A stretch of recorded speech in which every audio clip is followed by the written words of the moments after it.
Coucou la famille, c'est encore moi la vôtre. Oui, Miss de Miss Tania, alors mon courage, j'espère que vous allez bien. Famille, moi si ndé kolata, moi si ndé beauté, moi si maquillage, moi si suki, moi si taille, moi si bilamba, moi si boy. Tondimi, enga na webselo moko, oyo bosana. Moi si ndé lo sambo. Moi si ndé respect. Moi si ndé azam mutu abanga nzambe, walinga nzambe. Oui, oyebi ba valeur na ye. Tozali ya posa basi wana. Omoni bilamba, okolata kitoko.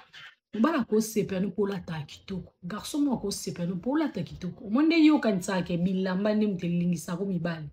To mibali ba ya po yo lata. Je vais te dire une chose. Omoni bilambo lata. Mobala kosepa no polata kitoko. Omoni fille mo ya classe, fille à vogue, fille osera vraiment à la page. Mais tant on voit coach on anda quoi comprendre qui tu es on comprendre que moi si moi ebine nzambe te po bibel lelo ba kuma olinga ata yi a banga nzambe te fois na moi si mo bo banga nzambe o mutu esalaka azana ba respect azana ba principe o ebi o batela libala na ye o respectaka mobali na ye pas mi respectaka ye moko est-ce que yo siko kanisa ko chema ele belé na bilamba obi ke ngana na taille ngana na display ya kitoko.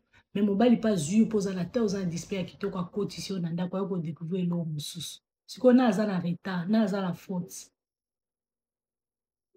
Ko beta tolo te, ko beta to na bilema te, na suki te, na maquillage te, beta tolo plus na comportement na yo, pe na kolinga nzambe, c'est important. Ya ko se comporter bien comme une femme. Il faut se comporter comme une femme.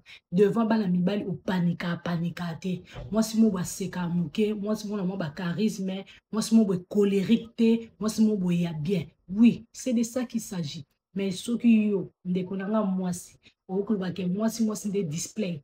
Moi si des kolata, moi si des mobosa ko bongisa comportement na éducation na yo. Ko bosani nde ke faut nzambe na première position. Ok, na yo, na boye simbati. Va poser na vie. Et ça le bien. Yebaka que ba principe est à la respect. Parce que nengo zolata abiyema wana oyo chama elemi na bilamba. Biba etant ba otala ba comprendre que ocha plus bilamba na onde de devant. Les ba oya pour na bilamba. Après ba comprendre que moi si obiso winto va na eza moi c'est bilamba, eza moi so za mutu wana mayele na bagage.